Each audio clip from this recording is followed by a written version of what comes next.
Halo teman-teman semua, balik lagi di YouTube channel saya. Nah, di episode kali ini saya ingin sharing tentang belajar dari kegagalan mantan partner Warren Buffett, teman-teman.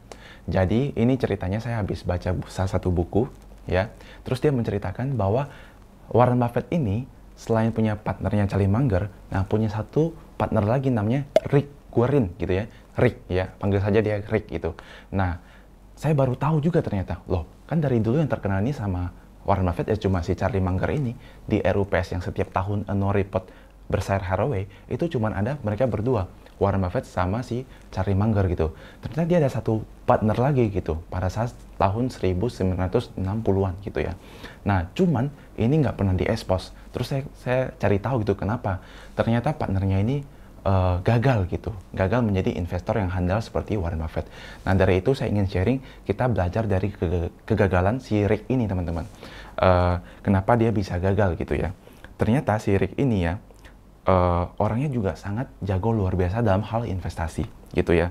Ini saya coba tampilin, dia punya portofolio sama Charlie Munger juga dulu ya, namanya Pacific Partners gitu ya. Dalam 20-an tahun terakhir, nih, saya coba teman-teman bisa lihat ini. Dari tahun 1965 sampai 1983 ya, kenaikan S&P 500 itu naiknya 316%.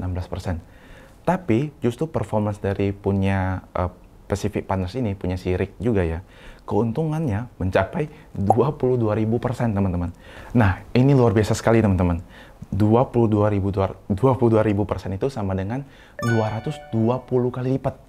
Nah, kalau 10 juta kita invest tuh selama 1965 ke 1983, itu jadi berapa teman-teman? Kaliin aja tuh, pasti udah jadi banyak gitu ya. 10 juta kali 220 kali lipat tuh ya.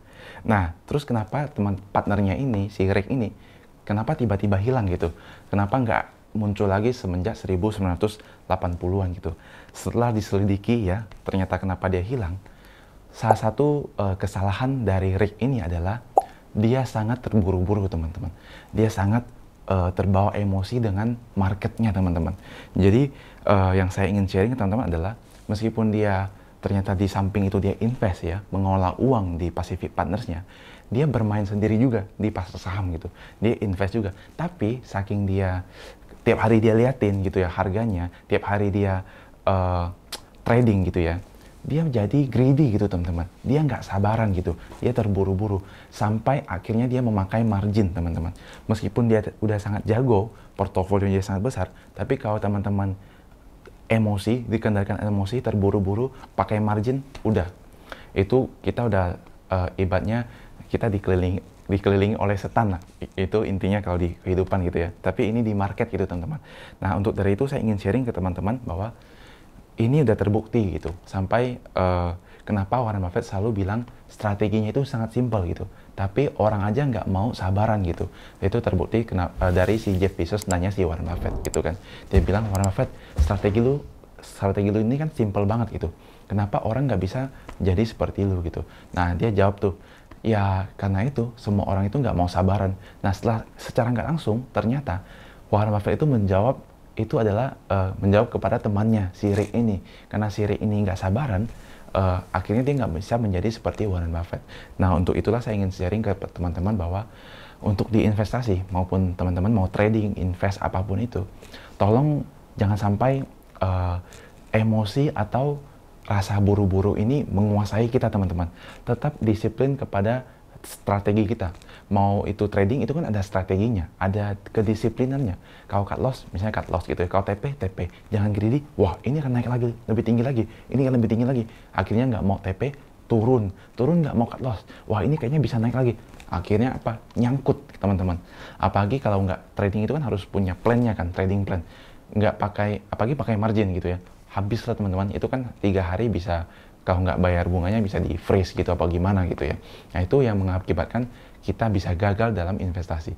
Sama juga dengan invest gitu. Kalau memang udah sampai targetnya ya kita jual, jangan greedy gitu. Jangan tunggu dia, wah ini lebih tinggi lagi. Nanti kalau malah turun, ya kita nggak profit, malah kita udah tungguin berapa lama malah nggak profit. Nah itu kan bukan tujuan dari kita ingin investasi teman-teman, malah itu salah gitu ya. Jadi saya mau yang nyaman lah di hidup saya gitu. Kalau investasi yang nyaman ya saya lakuin apa yang saya belajar dari orang lain yang udah sukses gitu. Kalau ya mereka sabar ya kita harus sabar, kita harus disiplin gitu. Kalau kita buru-buru ya hasilnya juga buru-buru, ya nggak perfect gitu, ya kurang baik ya, gitulah teman-teman. Jadi saya ingin sharing kepada teman-teman, jadi kita harus belajar dari si Rick ini gitu ya, supaya kita nggak jadi seperti Rick lagi. Karena Warren Buffett udah sering bilang hal-hal seperti ini, ya sangat simpel, karena dia sedikit menyindir si temannya ini gitu loh, si Rick ini. Karena kita kan nggak mau jadi si Rick ini, kita mau jadi seperti Warren Buffett atau enggak Charlie Munger gitu, yang selama 70 tahun, 80 tahun berkarir itu masih stay gitu, masih namanya menjadi top 5 di dunia investment atau di dunia kekayaan semua orang gitu ya. So mungkin itu aja yang mau saya sharing ke teman-teman. Semoga bermanfaat. Saya ucapkan salam tambah sehat, tambah kaya. Thank you.